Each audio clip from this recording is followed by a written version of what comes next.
nama saya Mary Hadratul Jannah, SE, SPDMM. Saya adalah dosen pada Prodi Pendidikan Bahasa dan Sastra Indonesia pada Institut Turatea Indonesia. Pada kesempatan ini saya akan menyampaikan pernyataan diri dosen pada unjuk kerja Tridharma Perguruan Tinggi. Pada kesempatan ini pula saya akan memaparkan salah satu mata kuliah yang saya ampu, yaitu Ekonomi Sumber Daya Manusia dan Ketenagakerjaan dengan menggunakan prinsip DIA atau Delivery, Interaction, dan Assessment. Deskripsi singkat tentang mata kuliah Ekonomi Sumber Daya Manusia dan Ketenagakerjaan merupakan mata kuliah wajib dengan bobot 3 SKS dengan 16 kali pertemuan. Dengan capaian pembelajaran pada mata kuliah ini yaitu: pertama, mampu mengidentifikasi masalah ekonomi sumber daya manusia. Yang kedua, mampu melakukan kajian empirik dengan metode ilmiah tentang ekonomi sumber daya manusia. Yang ketiga, mampu menganalisis permintaan dan penawaran tenaga kerja. Yang keempat, mampu menyusun laporan kegiatan yang mencakup ekonomi sumber daya manusia. Adapun bahan kajian atau materi pembelajaran yaitu ruang lingkup ekonomi sumber daya manusia, penyediaan tenaga kerja, pasar tenaga kerja, permintaan tenaga kerja, penawaran tenaga kerja, elastisitas tenaga kerja, investasi modal manusia, gender di pasar kerja, sektor informal, perbedaan upah dan penggunaan tenaga kerja, campur tangan pemerintah dalam pasar tenaga kerja, pengangguran, upah, pengangguran tenaga kerja dan inflasi, dan yang terakhir adalah pasar tenaga kerja dan distribusi pendapatan. Model pembelajaran yang saya gunakan yaitu model discovery learning. Dengan menggunakan model tersebut akan menumbuhkan sikap berpikir kritis mahasiswa dalam proses pembelajaran, dan mahasiswa memiliki kemudahan dalam memahami dan mengingat materi. Adapun metode yang digunakan yaitu diskusi dan tanya jawab. Sistem penilaian dalam mata kuliah ini meliputi beberapa aspek. Yang pertama, kehadiran dengan bobot 10%, keaktifan dan sikap mahasiswa dalam pembelajaran 25%, tugas dan kuis dengan bobot 20%, ujian tengah semester dengan bobot 20%, ujian akhir semester dengan 25%, sehingga total keseluruhan adalah 100%. Selanjutnya saya akan menayangkan video tayangan berikut mengenai materi pada mata kuliah Ekonomi Sumber Daya Manusia dan Ketenagakerjaan.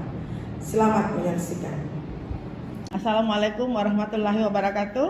Waalaikumsalam warahmatullahi wabarakatuh. Selamat siang anak-anakku sekalian. Siang, Bu. Apa kabar hari ini? Alhamdulillah, Bu. Siap untuk belajar? Siap, Bu. Ibu absen dulu ya, satu-satu ya.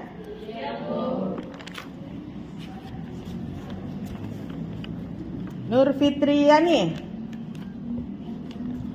Herawati Kasman, Hadir, Bu. Siti Dwi Nur Anissa, Hadir, Bu. Indah Indriani, Hadir, Bu. Selvina Novianti, Hadir, Bu. Sri Handayani. Hadir, Bu. Ya. Alhamdulillah semua hadir ya. Ya, Bu. Sebelum kita mulai belajar, seperti biasa, kita dahului dengan berdoa ya. Doa dimulai.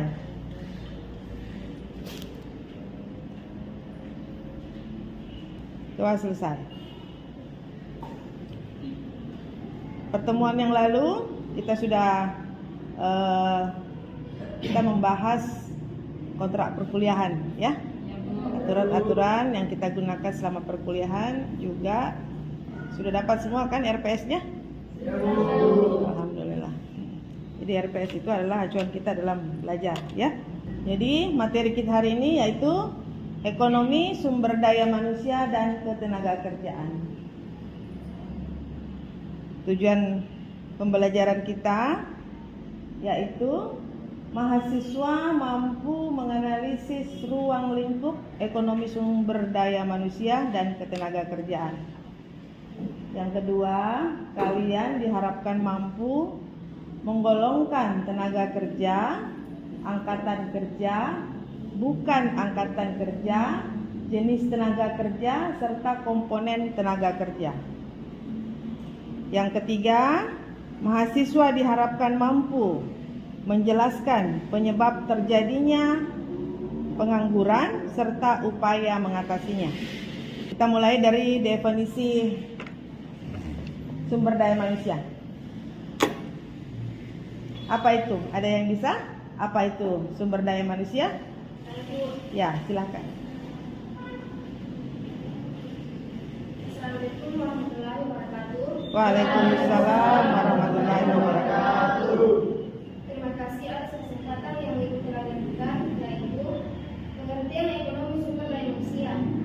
Ekonomi sumber daya manusia adalah mengacu pada individu yang membentuk tenaga kerja suatu organisasi, industri, atau ekonomi secara keseluruhan. Oke.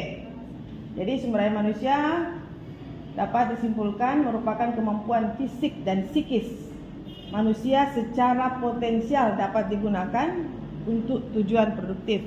Ya. Sekarang definisi angkatan kerja. Ada yang bisa? Ya, silakan. Angkatan kerja adalah sebagian dari jumlah penduduk yang memiliki pekerjaan apapun yang sedang mencari pekerjaan untuk melakukan pekerjaan yang produktif. Ya. Jadi menurut Undang-Undang Nomor 2 Tahun 1999 Pasal 2 Ayat 2, angkatan kerja adalah penduduk usia kerja atau 15 tahun atau lebih yang bekerja atau memiliki pekerjaan, dengan kata lain yaitu kelompok penduduk dalam usia kerja yang bekerja ataupun sedang mencari pekerjaan, di mana angkatan kerja ini biasanya disebut juga dengan usia produktif. Ya, nah, itu pengertian lain selain yang tadi ya. Ini dia. Jadi ini skema angkatan kerja, ya. Jadi penduduk suatu wilayah, ya. Penduduk suatu wilayah terbagi, digolongkan menjadi dua golongan. Jadi ada yang usia kerja. Usia kerja itu digolongkan dalam 15 tahun sampai dengan 64 tahun. Ini golongan usia kerja, ya. Usia kerja. Yang kedua, bukan usia kerja. Bukan usia kerja itu yang dimaksud adalah bayi, ya. Bayi sampai dia anak umur 15 tahun dan yang 65 tahun ke atas. Ya, itu bukan usia kerja, ya. Bukan usia kerja lagi itu terbagi dalam dua kelompok, yaitu angkatan kerja dan bukan angkatan kerja. Ya, yang mana saja angkatan kerja itu? Yang pertama yang bekerja, yang kedua menganggur atau sedang mencari pekerjaan. Ya. Sedangkan yang bukan angkatan kerja itu ada 3 jenisnya: pelajar atau mahasiswa, yang kedua ibu rumah tangga, dan pensiunan. Pensiunan itu ada di bukan usia kerja yang 65 tahun ke atas. Ya. Oke.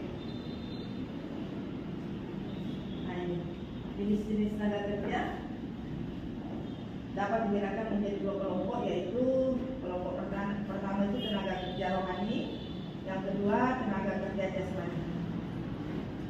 Jadi yang tenaga kerja rohani itu yang dimaksud sekelompok orang yang dalam bekerja dia menggunakan lebih banyak menggunakan pikirannya, ya.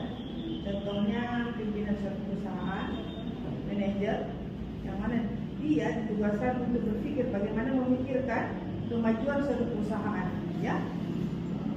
Sedangkan tenaga kerja jasmani, nah ini lebih pada tenaga, ya. Dia lebih banyak menggunakan tenaga.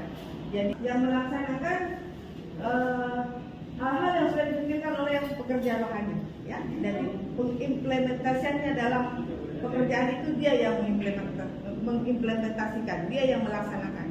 Sudah paham? Selanjutnya ini dia.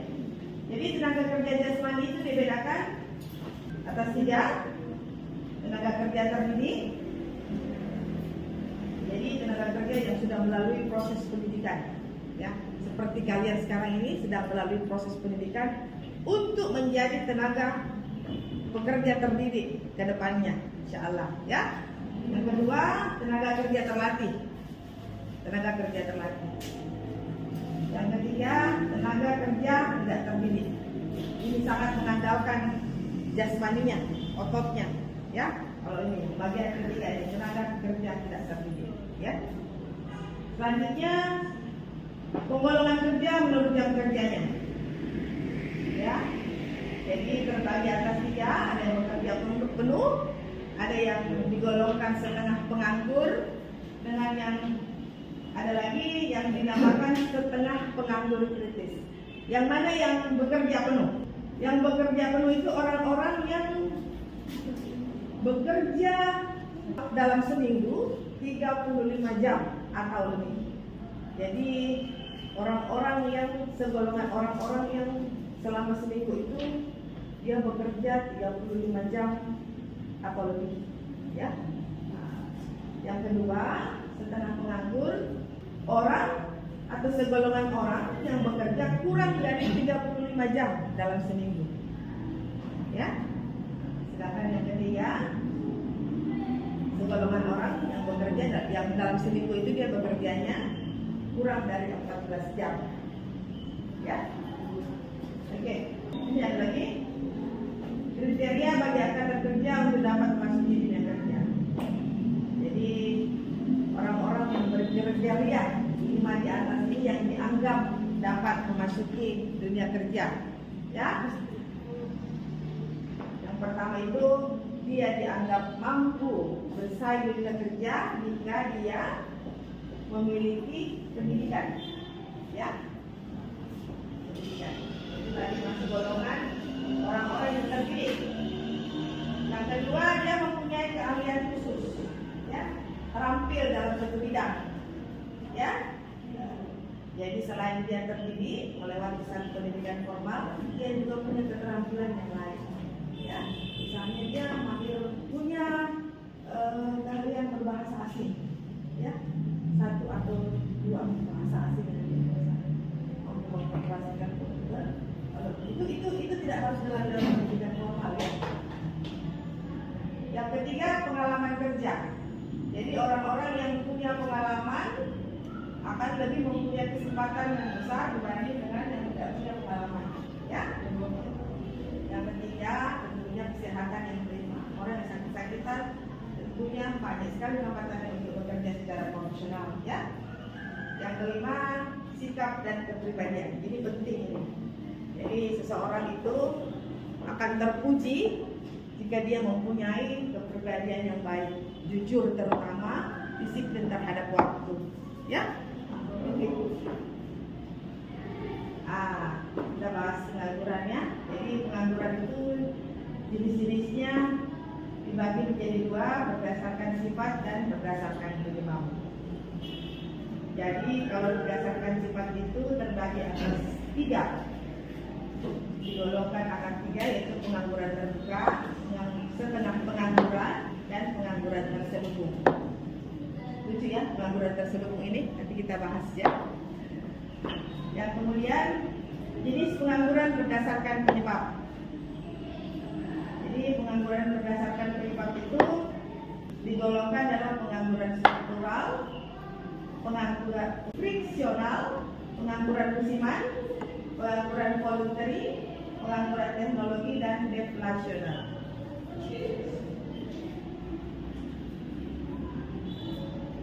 Nah, ini yang penting ini, dampak-dampak pengangguran bagi pertumbuhan ekonomi, ya. Yang pertama itu, dengan adanya pengangguran bisa menghambat pertumbuhan ekonomi, ya. Hilangnya mata pencaharian yang mengakibatkan keterampilan maupun kreativitas masyarakat jadi berkurang karena tidak adanya tempat untuk menampungnya. Yang ketiga, terjadinya ketidakstabilan sosial atau kerawanan sosial dengan munculnya segala psikologis seseorang dengan menganggur, mereka merasa keberadaannya kurang dihargai, maka bisa menimbulkan ketidakstabilan emosi orang tersebut. Ya.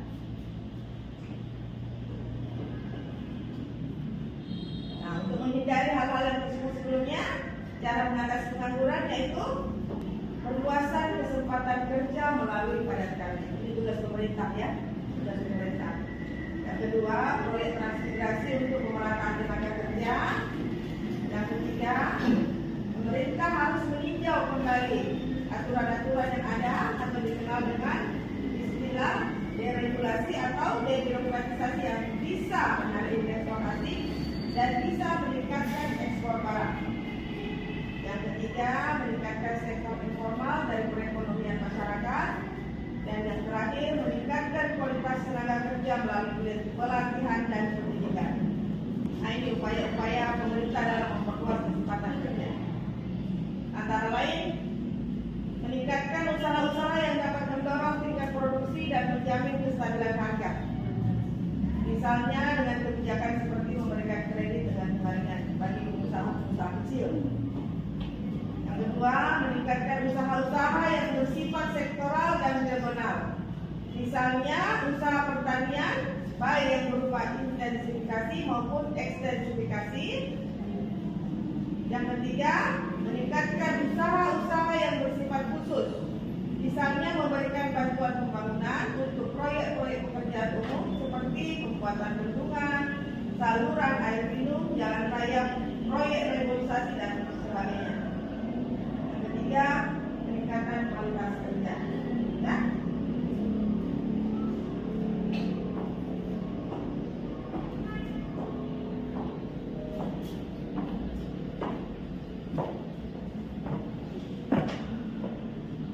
Peran pemerintah dalam mengatasi pengangguran. Yang pertama, memperluas kesempatan dan lapangan kerja. Dua, meningkatkan mutu tenaga kerja, membatasi penggunaan tenaga asing di Indonesia, mempermudah proses rekrutmen tenaga kerja, menetapkan kebijakan pengupahan, meningkatkan perlindungan terhadap tenaga kerja, menciptakan hubungan industrialisasi yang harmonis. Yang kedelapan, meningkatkan kesejahteraan dan kesehatan pekerja dan keluarganya.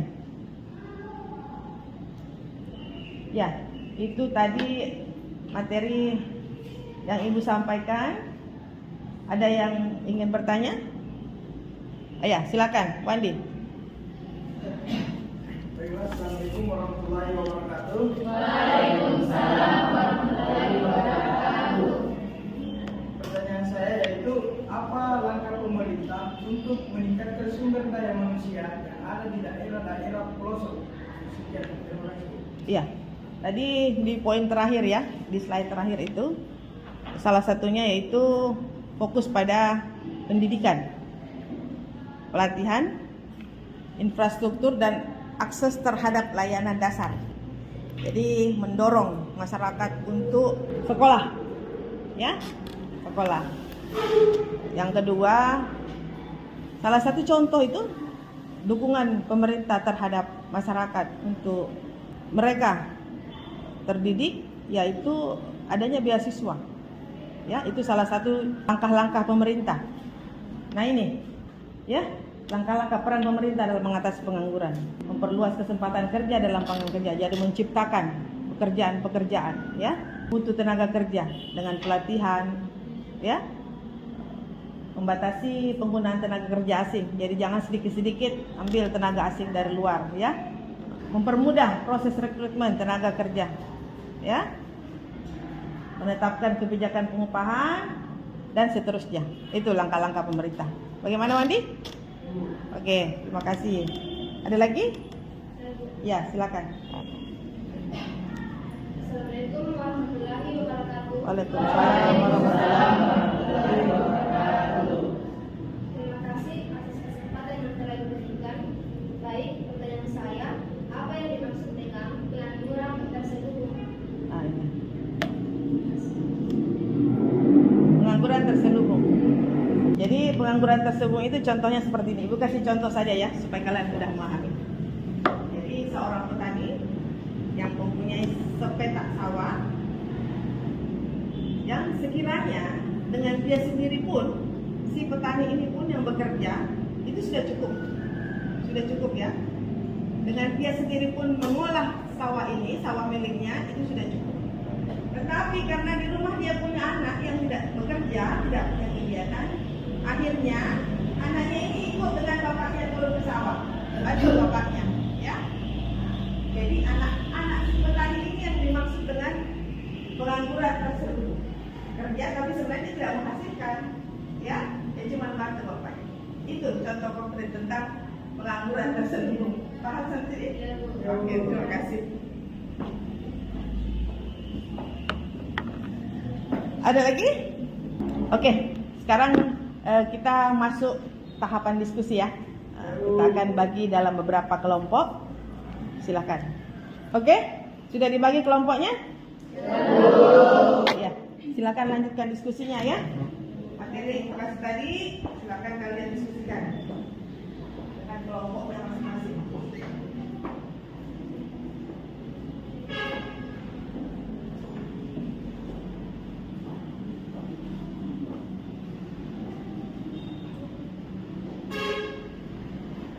Lima kelompok ya?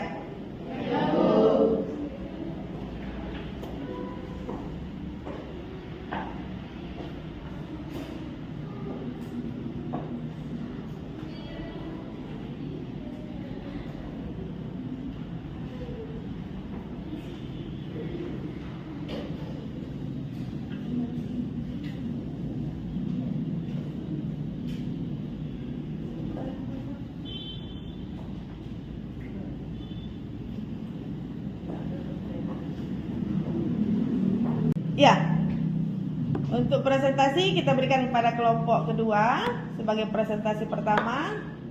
Silakan, Wandi, presentasikan hasil diskusi dengan teman-temannya.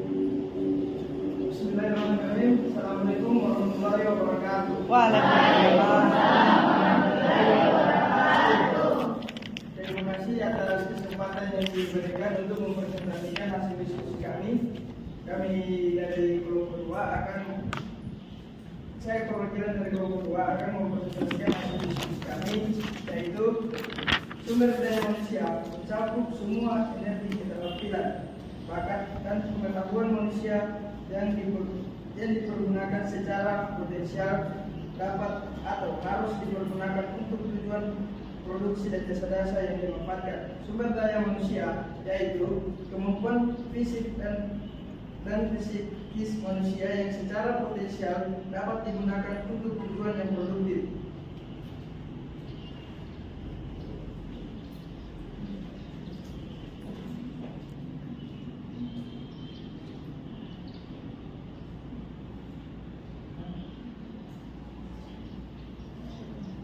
Baiklah, itulah hasil diskusi kami. Assalamualaikum warahmatullahi wabarakatuh. Waalaikumsalam warahmatullahi wabarakatuh. Ada yang mau menanggapi pernyataan kelompok 2? Oke, silakan. Baik, terima kasih atas kesempatan yang diberikan. Saya akan mengajukan pertanyaan kepada kelompok 2, yaitu bagaimana hubungan antara sumber daya manusia dengan pengangguran? Oke, silakan kelompok 2 menanggapi. Baik, saya akan menjawab pertanyaan dari tadi. Bagaimana hubungan antara sumber daya manusia dengan pengangguran? Korelasi antara sumber daya manusia dengan pengangguran yaitu mempertimbangkan ketersediaan keterampilan yang sesuai dengan permintaan pasar kerja. Semakin banyak tenaga kerja yang memiliki keterampilan yang dibutuhkan oleh perusahaan, semakin rendah tingkat penganggurannya. Sebaliknya, jika keterampilan yang dimiliki oleh tenaga kerja tidak sesuai dengan permintaan pasar kerja, maka tingkat penganggurannya cenderung lebih tinggi. Terima kasih. Oke, bagaimana penanya? Cukup? Ya. Oke, ada lagi yang mau menanggapi? Oke, kita beralih ke kelompok lain ya. Oke. Jadi cukup untuk diskusi kita hari ini, ya. Akhir sesi kita hari ini. Ada yang mau memberikan kesimpulan tentang perkuliahan kita hari ini? Ya, silakan. Assalamualaikum warahmatullahi wabarakatuh. Waalaikumsalam. Baik, maka dapat saya simpulkan bahwa sumber daya manusia itu sangat penting untuk kita pelajari dan pahami secara serius dan lebih mendalam lagi.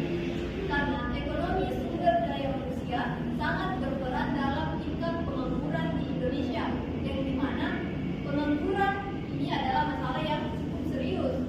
Nah, dari materi yang Ibu sampaikan tadi, kami mendapat banyak ilmu baru yang menambah wawasan kami, yang tentunya dapat menjadi bekal kami untuk masa yang akan mendatang. Dan saya berharap nantinya kami semua dapat untuk menyumbangkan sumbangsi kami dalam mengatasi pengangguran itu sendiri. Amin. Baik, sekian dan terima kasih. Wassalamualaikum warahmatullahi wabarakatuh.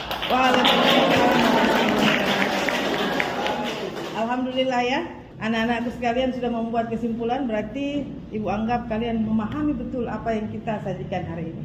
Ibu tambahkan sedikit, jadi sumber daya manusia itu sumber daya manusia yang dibutuhkan untuk pembangunan perekonomian di satu negara, ya, adalah sumber daya yang terdidik. Itu pertama, terampil. Itu yang kedua.